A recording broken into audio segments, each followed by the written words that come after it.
usa ka katawhan.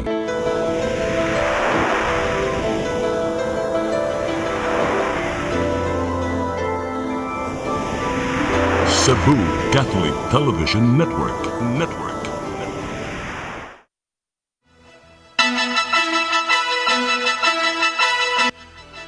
Uluhan sa mga balita sa Sayre 47. Mayor Jonas Cortez anda makig-alayon sa nakadaog nga konsehal nga iyang kaatbang. Kasong perjury nga gisangat sa mga kapitan batok ni Mayor Ahong Chan gibasura sa piskalya. Cebu City Police Office nakadawat og report nga nagpadayon ang isabong bisan og kini gipahunong na. Katabang gipangita human giingong gidagit ang iyang gibantayan nga 4 pa ka buwan nga bata. Sugbo, Kabisayan ug Mindanao, Pilipinas ug katawhan kutos maabot sa tong Sibya sa tibuok kalibutan mayong hapon. Live kita karon sa CCTN Channel 47 ug kini ang tulumanon sa nag-unang kasayuran nga angay natong masayran. Ako si Dennis Tabar. Tulumanon sa patas nga mga balita ug opinyon. Ako si Danica Cabales. Kini ang Sayre 47.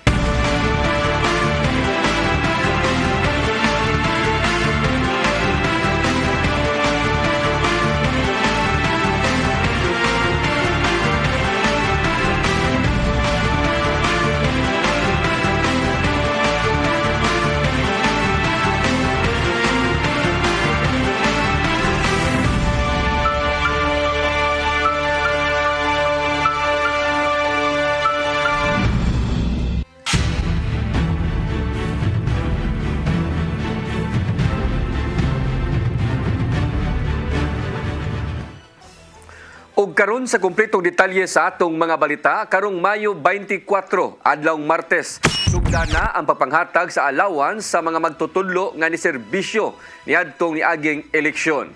Kini suma pa ni Commission on Election kon COMELEC Cebu City South District Election Officer nga si Marilo Paredes. Apan giklaro ni Paredes nga by schedule ang paghatag sa allowance tungod sa kadaghan usab sa mga magtutudlo sa North ug South District. Ang chairman sa Electoral Board makadawat og 10,000 pesos nga allowance, 9,000 pesos alang sa poll clerk ug third member. Og kuhaan kini hinuon og 20% nga buhis. Gibanabana sa COMELEC Cebu City nga sud sa 7 ka adlaw mahumana ang paghatag sa ilang allowance sa kapin 4,000 ka mga magtutudlo nga ni serbisyo sa miaging piniliay.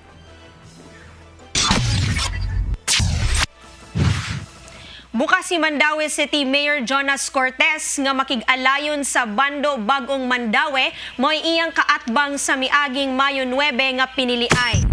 Matod ni Cortez nga sama sa nanglabay nga panahon, nag-alayon usab silang kanhi Vice Mayor Carlo Fortuna ug Konsehal Nerissa Sun Ruiz.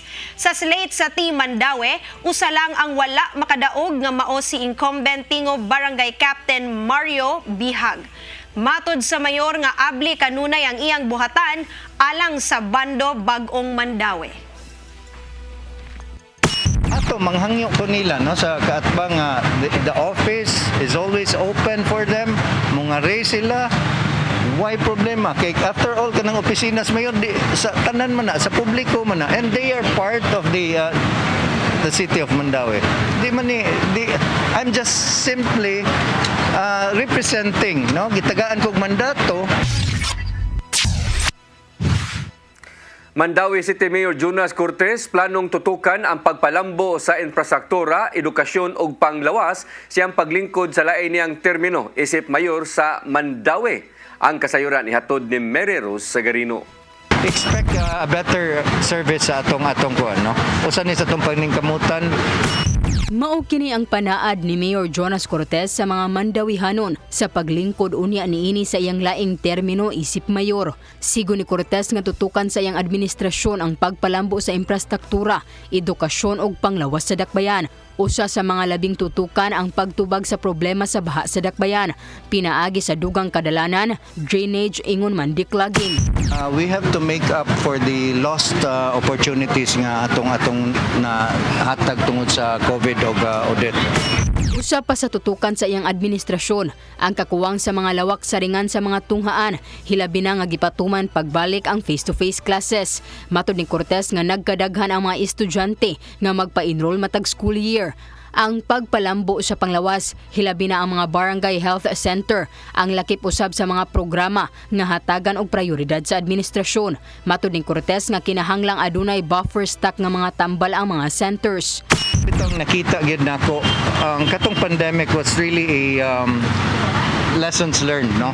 Nga even kanang simple paracetamol nga na controlled, limited, no? Kanang makaingon ta nga unsa na ka ang ordinaryong tao, no? Nga way ka daganan, way ka sangpit. So we need to step up. This is not just a moral test sa gobyerno, kundi moral obligation nga paghatag og mga serbisyo ngadto sa katawhan. Padung ikaduha nga termino na kini ni Cortez, human makadaog batok ang kanhi City Councilor Attorney Nelo Olenceno ni adtong Mayo nga piniliay. Sa kinatibukan, ikalima na niya kini nga termino isip mayor sa Dakbayan, human makalingkod og tulo ka termino gikan tuig 2007 hangtod tuig 2016. Mary Rose Sagarino, CCTN News. Usa sa mga nahimong pasalig ni Gobernador Gwendolyn Garcia alang sa bag-ong termino mao ang pagpalambo pa sa turismo sa probinsya. Kiniisip abag na usab sa hinay-hinay nga pagbangon sa Sugbo human sa gisaguba nga mga krisis kaniadto. Ang kasayuran ni hatod ni Gian Navarro. Pursigido ang Kapitolyo nga mabalik ang ilang mga programa nga nagpalambo sa turismo dinhi sa probinsya sa Sugbo. Ilabi na karon nga nasinatin nila ang pagdagsa na usab sa mga langyaw nga turista sukad nga gipasayo na ang mga health restrictions sa palibot. Una nang gibutyag ni Provincial Tourism Officer Maria Lester Ibanez nga gisugdan na ang kasabutan sa mga kalungsuran alang na unya sa pagpaygayon sa Pasigarbo sa Sugbo karong Agosto. Nunot kini sa nahimong pamahayag ni Gobernador Gwendolyn Garcia kaniadto nga nagtimaan pagbalik sa mga festive activities sa Sugbo. Isa sa itong highlights sa itong founding anniversary is the Pasigarbo. Mo ingon lang unya mininyo kung unsay kuan si Gov for sure would be announcing the good news. Although I was instructed yesterday to do the initial preparation. Kaya hapit ng August. Mausad ang pasalig sa gobernador alang sa iyang bag-ong termino sa Kapitolyo. Atol siyang presko niya itong Lunes sa gabi, nakita ni Garcia nga nilambo na ang turismo sa Sugbo human makuha ang maayong feedback gikan sa ilang mga bisita. Usa sa iyang mga gipasigarbo mao ang pagpaluag sa mga health restrictions alang sa mga foreign tourists nga gusto mo bisita, bakunado man o wala pa. When I merely reiterated what they had forgotten, that they did allow the entry of unvaccinated foreign arrivals subject to a 5-day quarantine. I just reiterated that. And yet, at first, puriting sabaan nila dito sa Manila. Kay ako kuno, I'm allowing unvaccinated travelers into the country. Not me. They already allowed it. Samtang ipasalig usab si Garcia nga padayonon ang pagsuporta sa tourism sector kinsang nagsugod na sa pagbangon human na apektuhan sa bagyo ug pandemya. Sama na lang usab sa paghatag og Certificate of Compliance gikan sa ilang buhatan nga nagtimaan nga nisunod sa mga gikinahanglang rekisitos.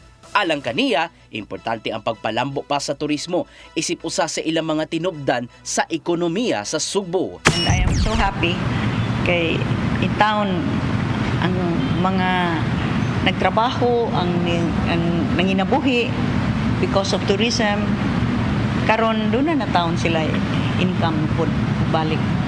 Mas madasig ang uban sa pagbisita sa Sugbo ilang i-promote pinagi sa online platforms ang mga managlaing destinasyon sa probinsya. Gian Navarro, CCTN News.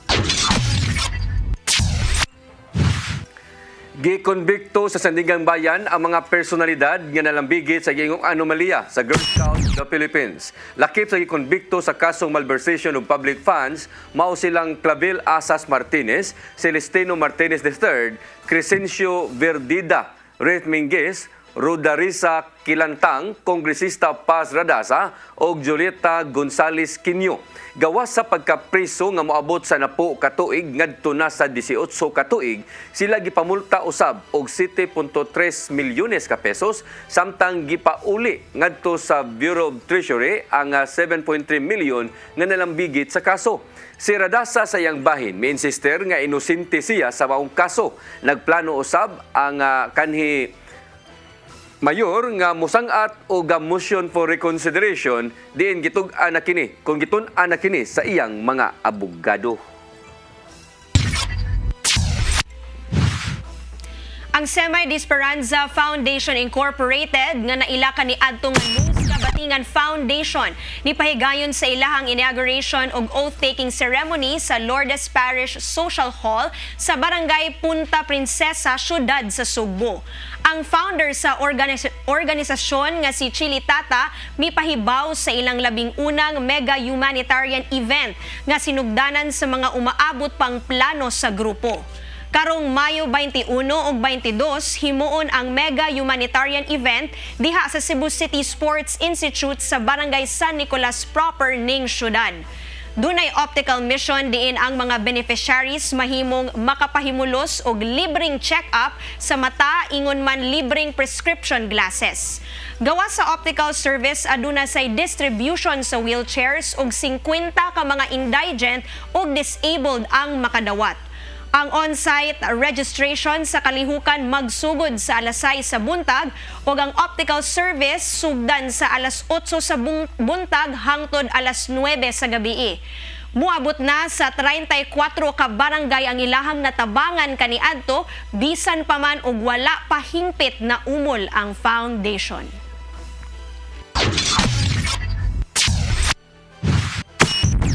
Musunod, kasong perjury nga gisangat sa mga kapitan batok ni Mayor Ahong Chan gibasura sa piskalya. Cebu City Police Office nakadawat og report nga nagpadayon ng isabong bisan og kini gipahunong na. Kana og uban pa sa atong pagbalik sa Sayre 47.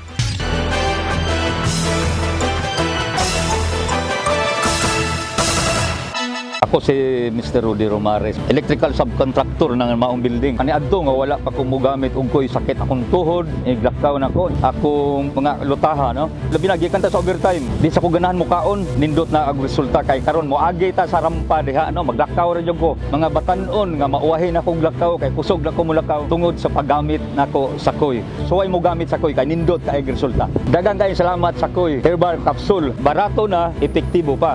Koy Herbal Capsule. Discover the beauty of the Philippines.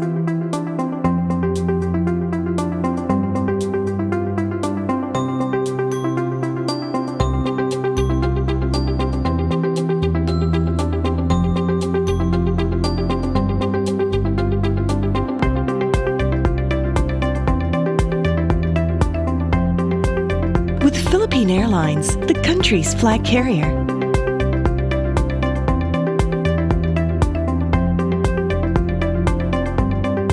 The airline that lets you feel the warmth of the nation.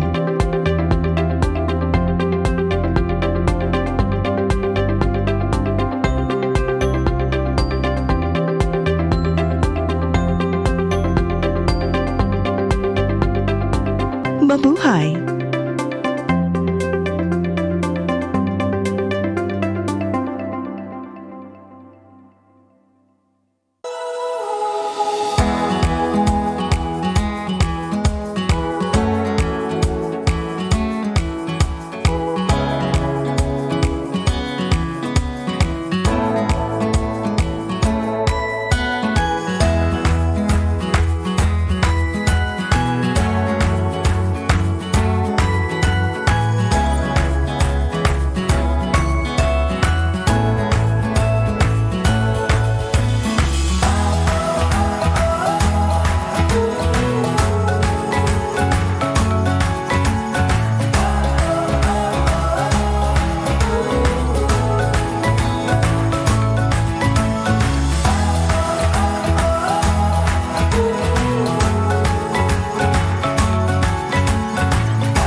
late ko.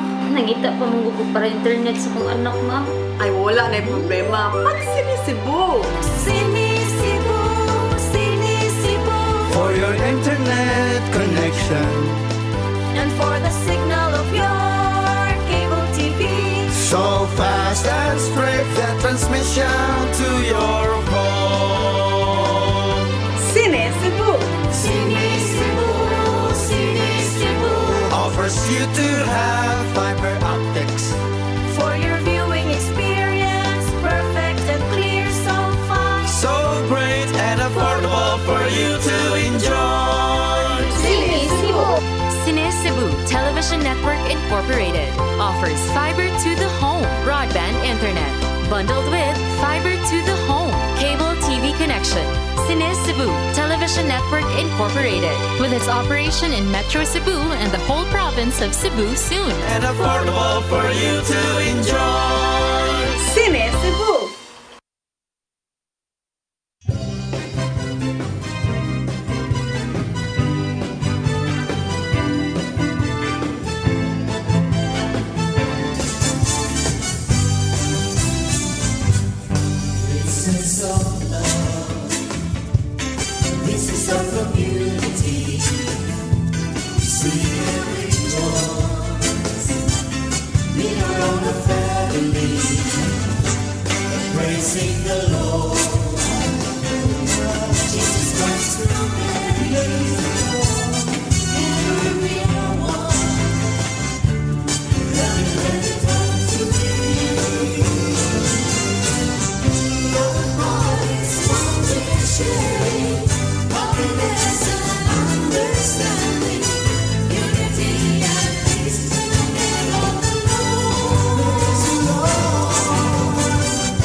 Banay ni Juan TV Show. Usa ka TV magazine nga nag-ugmad sa mithi sa banay, katilingban, nasud ug sa katawhan. Ang bita nato ang panaghisgot sa mga mithi sa banay, katawhan, katilingban ug sa atong nasud. Dinhi hisgutan nato ang filosofiya, siyensya, teknolohiya, arte ug balita. Unsa ang kalambigitan niini sa hulagway sa banay. Paabuta kanunay matag Sabado o sa iyang pag-replay. Alas 2 ngadto sa alas 3 sa palis, matag Huwebes. Banay ni Juan TV Show at tangi. Banay ni Juan.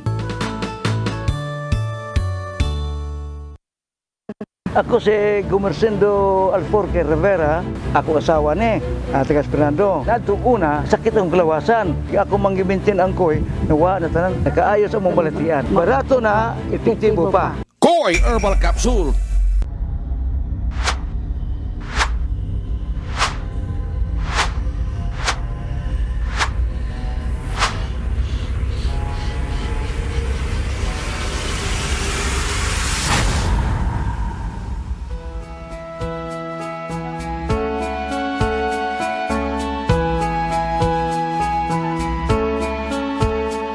You're giving your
Balik sa ato mga balita, Cebu City Mayor Michael Rama mipagawas nagkamanduan aron tutukan ang pagsanta sa pagsaka sa kaso sa dengue dinhi sa dakbayan sa Sugbo. Gitataw nga bisan og nakatutok ang syudad sa pagsulbad sa problema sa dengue, apan dili usab sila mulugak sa ilang kampanya batok sa anti-COVID-19 measures tungod kay wa pa mahuman ang pandemya.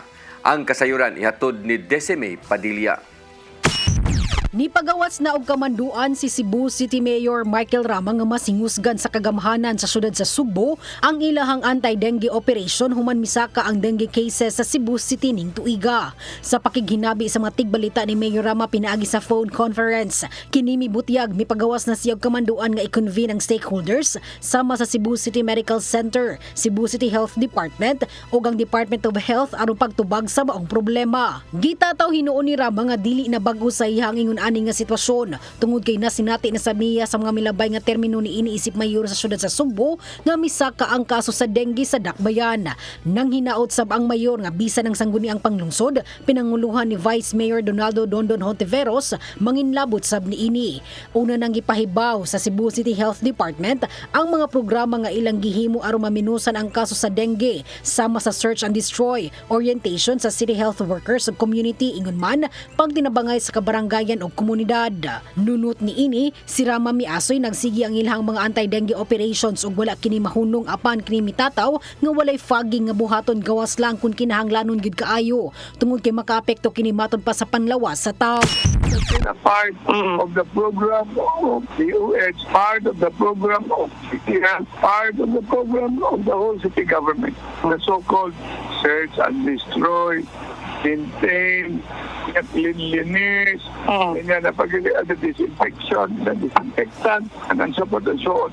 But no fogging, unless extremely necessary. Bisan og nakatutok karon ang syudad sa problema sa pagsaka sa kaso sa dengue sa Cebu City, gihimugatan ni Mayor Ramang ang anti-COVID-19 measures nga gihimo sa Cebu City government. Magpadayon tungod kay wala pa matapos ang pandemya. Si Rama miingon dili angayan mulugak ang pagpangandam nga gihimo, ilabi na nga na-detect na dinhi sa Pilipinas ang BA.2.12 Omicron subvariant. It have to be side by side, but emphasis of first, man mahimog, hindi na ito tiyosuning atong vaccination. Number 2, highlighting very much pronounced on dengue. And number 3, appeal man na sa ito ang kaning platform. It brought there very clear on matter about health. Si May Padilla, CCTV News. Mandaue City Mayor Jonas Cortez makigtagbo sa City Health Office aron sa pagtuki sa problema sa dengue sa dakbayan. Ang kasayuran ni hatod ni Mary Rose Sagarino. Giauhag ni Mandaue City Mayor Jonas Cortez ang mga Mandawihanon nga kanunay maglimpyo sa panimay ug palibot aron malikayan ang dengue. Kinihuman sa report sa Regional Epidemiology and Surveillance Unit sa Rehiyon 7 kagahapon, diin ang syudad sa Mandaue ang ikatulo sa rehiyon, sunod sa Cebu City ug Lapu-Lapu City nga adunay pinakadaghang kaso sa dengue sa unang quarter sa tuig. Ang Mandaue adunay 214 ka kaso sa dengue ug 2 ka mortality. Sigon sa mayor nga makigtagbo siya sa City Health Office aron sa pagtuki sa problema sa dengue sa dakbayan. Ipatawag na to atong mag-meeting ta regarding aning issues nga ni kuan sa daan dengue. So simba ko lang nga dili ni mahimo ta nga outbreak mapungan nato as soon as possible. So i-assess nato og unsay status sa Mandaue regarding dengue So usan na sa atong gikuan gyud. Si Percy Mendoza po nga si dengue coordinator sa City Health Office nagkanayon nga nagpahigayon sila og misting og education campaign batok dengue sa mga kabarangayan. Giauhag usab kanunay ang mga residente nga magpa-check up gilayon sa Barangay Health Center kung adunay hilanat o magpa-dengue test sa City Health Office nga libreng gitanyag sa buhatan. Ang mayor ni pahinumdom sa importansya sa paglimpyo sa panimay ug palibot. Dengue manggod ang kanimong kuan sa atong palibot kinahanglan ang pagpaglimpyo way mga stagnant waters kanang ingon na mo na usagin na sa atong kuan bantayanan. Ang City Health Office una nang niingon nga ilang gilauman ang pagsaka sa kaso sa dengue karong tuiga. Mary Rose Sagarino, CCTN News. Kasong perjury nga gisangat sa 7 ka mga kapitan batok kang Lapu-Lapu City Mayor Junard Ahong Chan gibasura sa piskalya. Kini may labot sa giingong pagtumutumo og istorya sa gikatahong questionable nga transaksyon sa syudad labot sa COVID-19 nga gipamalit niini. Ang kasayuran ihatod ni Patch Anthony Inso. Gidismiss sa piskalya ang kasong perjury nga gipasaka sa 7 ka mga kapitan batok kang Lapu-Lapu City Mayor Junard Ahong Chan. Nasayran nga lakip sa mga nipasaka sa kaso mos lang ABC President og Bangkal Barangay Captain Eduardo Quizon, Kapitan Eleanor Fontanoza sa Gunub, Kapitan Regina Ibanez sa Luok, Kapitan Triponia Bayan sa Tungasan, Kapitan Rosilito Tibon sa Subabasbas, Kapitan Rinaldo Tampos sa Kanhula ug Kapitan Rosalino Abing sa Maribago. Gawas kang Chan apil nga ilang gikiha mo si Attorney James sa City Legal Office, Disaster Risk Reduction and Management Office Head, Nigel Banyasha, Clear Cabalda, Kanesis WDO Head, Annabeth Quezon, ug Romeo Birami. Nasayran nga gidismiss sa piskalya mga kaso gumikan sa gingong kakuwang ug probable cause niini. Recommendation were for premises considered. The undersigned recommends the dismissal of the instant case against Mayor Junard Ahong Chan, Attorney James Alan Saison, Nigel Banasya, Claire Cabalda, Maria Annabeth Quizon, and Romeo Berami for lack of probable cause. Kay nunduman nga una nang ni-file og perjury nga kaso ang mayor batok sa 7 ka mga kapitan human nga mitataw ang mayor nga way kamatuoran ug tumutumo ra ang gipasaka nga kaso sa mga naason nga kapitan batok kaniya ngadto sa ombudsman. Kini may labot sa giingong questionable nga transaksyon sa syudad sa COVID-19 related purchases nga mikabat sa 47 milyones ka pesos. Lakip sa mga kaso nga gi-file sa mga kapitan mo ang malversation of public funds, ingon man Anti-Graft and Corrupt Practices Act. Gawas gyud kung unsagit ang kamatuoran, no? Ang tinuod wanay giingon namatay husgado o napamatud-an nga ang ilang mga pasangil walay pasihanan, ang ilang mga pasangil pagbutang-butang lang o pagtumok-tumok lang ngadto ka Mayor Ahong Chan para lang na mapintalan, no? Na kita milad ning panahon sa piniliay, panahon sa eleksyon, no? Itugan hinaw ni Chan nga lakip nga na-dismiss sa piskalya ang kasong perjury nga iyang gisangat batok sa mga kapitan. Samtang sa text message nga gipadangat ni Quezon sa CCTN News team, kini nagkanayon nga nagpasalamat siya sa Ginoo sa maong kalambuan. Patch Anthony Inso, CCTN News.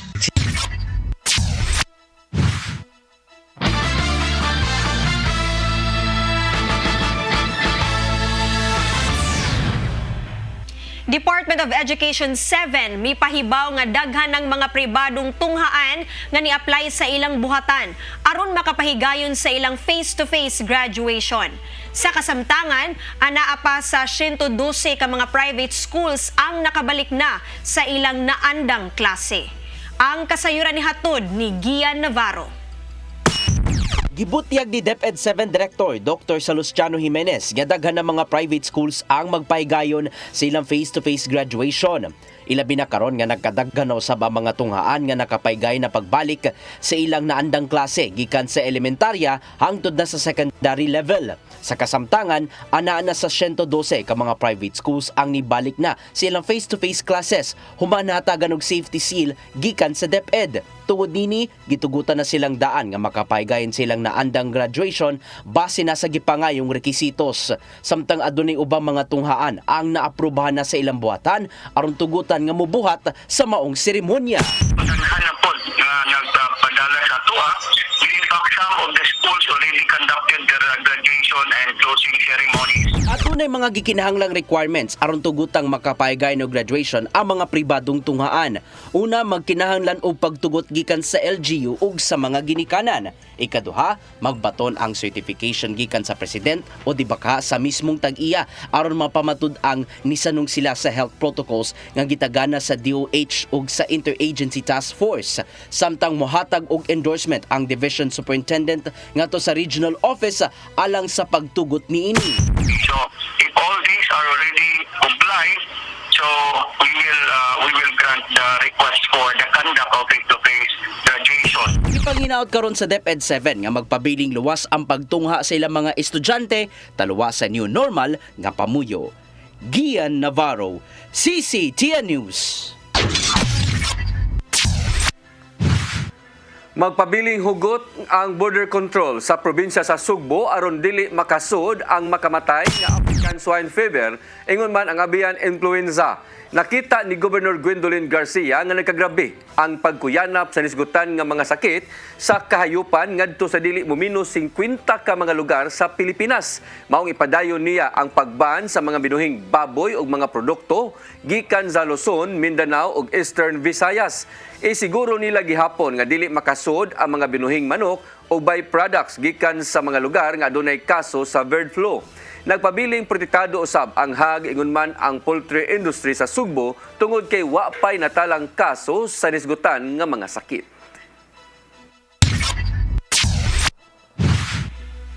Kapulisan sa syudad sa Sugbo nakadawat og impormasyon nga padayong nag-operate ang online sabong bisan og gipahunong na sa gobyerno sa wala pa ang eleksyon. Tungod niini, mangonsulta ang kapulisan sa ilang uluhang buhatan kung unsa ang ilang buhaton. Ang kasayuran ihatod ni Arnold Bustamante.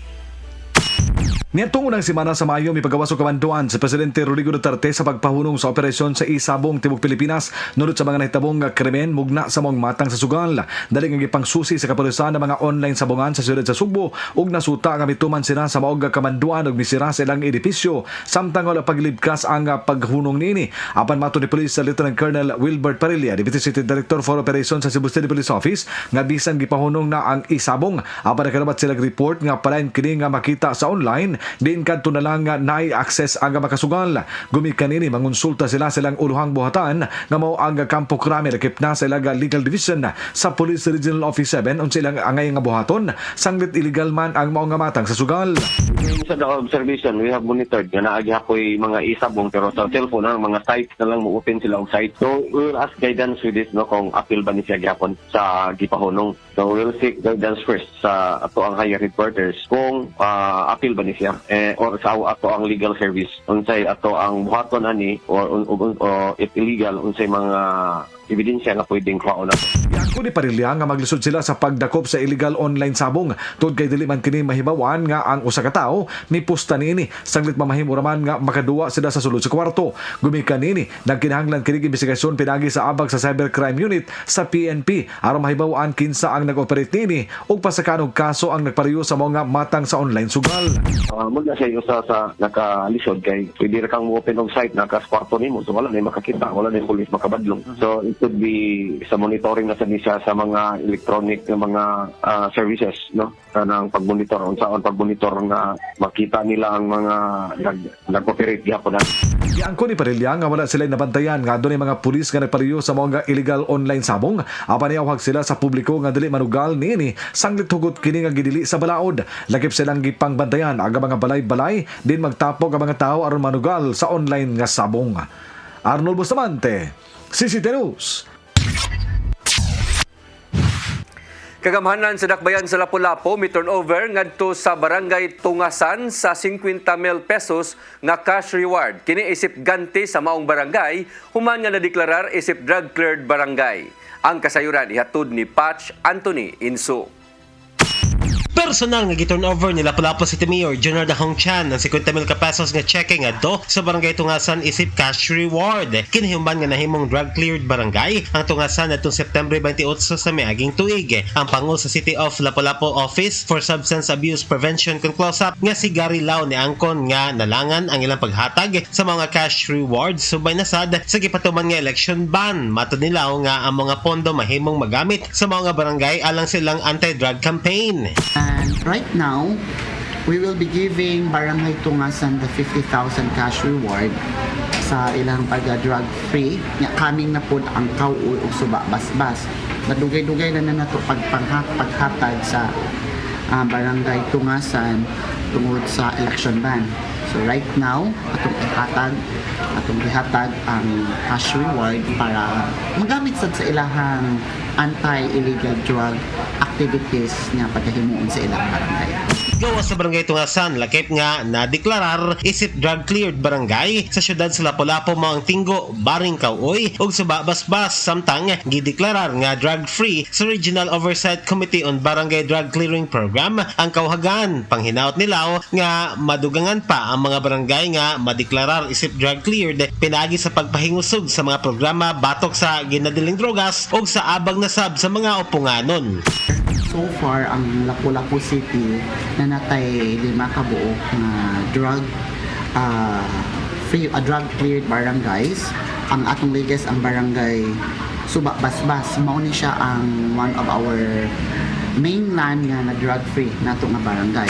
Foch Anthony Inso Sisi Tianus.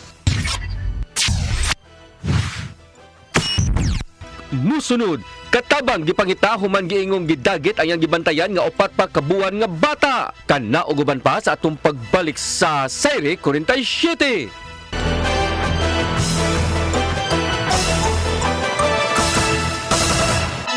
Ako si Gumersindo Alforque Rivera, ako asawa ni Tegas Fernando. Nadto una, sakit ang kalawasan. Ako manggibintin ang koy, nawa na tanan, nakaayos ang mong balatian. Barato na, epektibo pa. Koy Herbal Capsule. Discover the beauty of the Philippines.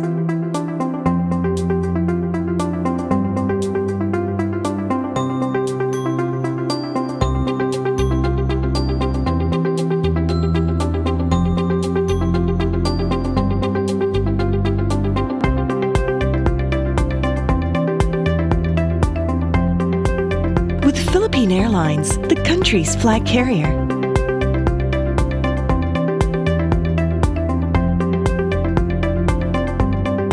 The airline that lets you feel the warmth of the nation.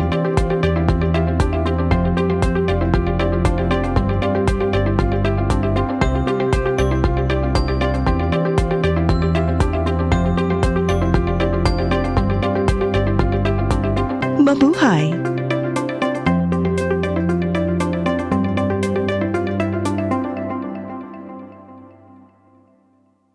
Ako si Mr. Rudy Romares, electrical subcontractor ng maong building. Ani adto nga wala pa ko mogamit og koy sakit akong tuhod, iglakaw na ko. Akong mga lutaha no. Labi na gikan ta sa overtime. Di sa ko ganahan mo kaon, nindot na ang resulta kay karon moagi ta sa rampa diha no, maglakaw ra jud ko. Mga batan-on nga mauwahin akong lakaw kay kusog na ko mulakaw tungod sa paggamit nako sa koy. So ay mo gamit sa koy kay nindot kay resulta. Daghang kay salamat sa koy Herbal Capsule. Barato na, epektibo pa. Koy Herbal Capsule.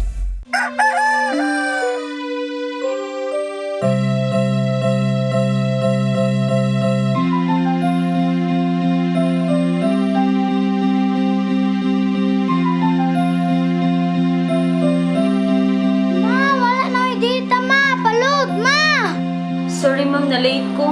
Nangita pa mong gugo para internet sa kong anak ma'am. Ay wala na problema. Pag sinisibo. Sinisibo, sinisibo.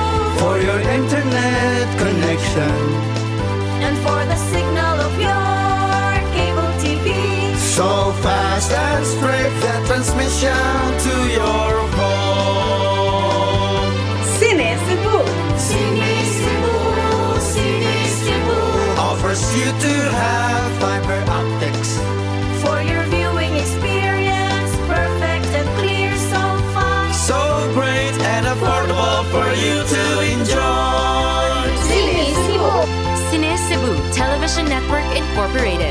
offers fiber to the home broadband internet. Bundled with fiber to the home cable TV connection. Cine Cebu Television Network Incorporated, with its operation in Metro Cebu and the whole province of Cebu soon. And affordable for you to enjoy. Cine Cebu.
Katabang sa usa ka pamilya dito sa lungsod sa Alegria, gipasangin lang midagit sa upat pa ka buwan nga bata nga unang nananghid nga ipahilot lang kini. Kapulisan padayong nangita og misusi sa posibleng gitaguan sa katabang. Ang kasayuran ihatod ni Arnold Bustamante. Sa post sa Facebook page ni Jenny De La Peña, ilang ipanawagan kung kinsa ang nakailan ni Edeline Humisilio tungod kay dala nini ang upat pa katuig nga batang masuso neto nga Martes sa gabi, Mayo 17, 2022 kay ang pananghid ipahilot ra apan wala na gid kini ibalik sa ginikanan. Tungod ni midangop na sila sa Alegria Police Station ang inahan sa bata nga si Marivic Ludovesi nga taga Sitio Sangi, Barangay Madridijos, bukirang dapit sa lungsod sa Alegria, probinsya sa Sugbo, aron matabangan nga makitaan si Humisilio ug mauli ang bata nga luwas. Mato ni Police Staff Sergeant Canicio Amatril, Desk Officer sa Alegria Police Station, nga sigon sa inahan sa bata nga nitong Martes gabi nananghid kining ilang katabang nga si Edeline nga ipahilot niya kini. Apan natingalan na lang sila nga naugmaan na lang nga wala gid mauli ang bata. Apil na ang katabang nga mahinungdan nga nagtuo sila nga gidagit niya kini o gidala sa wala masayring dapit. Moy aligid sir nga iyang ipahilot wala mong balik daw. Aligar o mao nang hantod karon dayon pang ipakita lagi.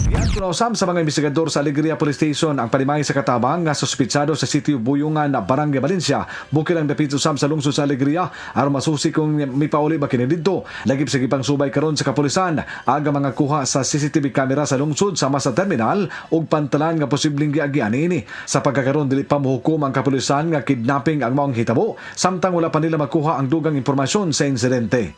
Arnold Bustamante, CCTV News. Gironda sa mga sakop sa Philippine Drug Enforcement Agency 7 ang laing drug den sa Sitio Ibabaw proper Barangay Mambaling ning syudad sa Sugbo nga miresulta sa pagkasikop sa tulo ka mga tao. Lakip sa nadakpan ang nagpadagan sa suyupanan nga usa ka pedicab driver nga si Manuel Panonce, 30 anyos, ug nakagawas ni adto sa bilangguan human mi plea bargain. Ug laing duha nga silang Jason Salandron, 25 anyos, ug Nicolas Panonce, 44 anyos, nga naabtan nga nagsuyop. Nakuha sa mga operatiba sa PIDEA ang napulo ka pakete sa gituuhang shabu nga mukantidad sa 68,000 pesos. Apil na ang buy-bust money ug mga gamit sa paghingo sa illegal nga drogas. Matod ni Lea Alcantara, Information Officer sa PIDEA 7, nga nakadawat silang kasayuran gikan sa usa ka nagpakabana nga mulupyo. Kalapasan sa Article 2 Republic Act 9165 ang ipasaka nga kaso sa PIDEA 7 sa mga dinakpan.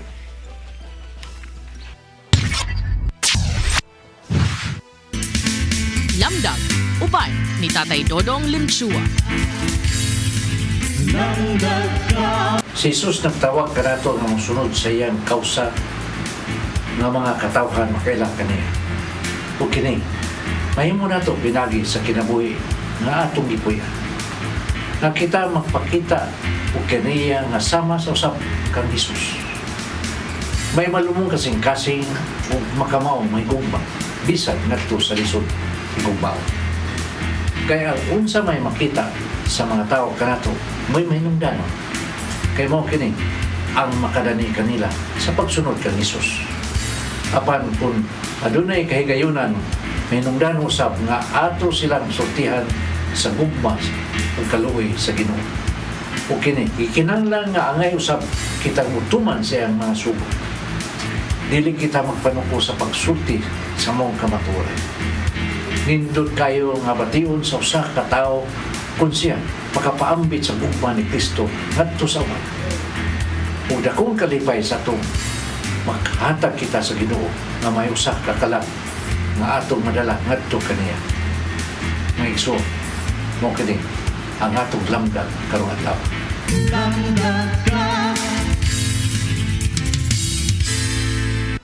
Mao kadtong naglangkob sa atong mga balita sa Sayre 47, ako si Dennis Tabar. Ako si Danica Cabales, hangtod ugma sa inyong paboritong tulumanon.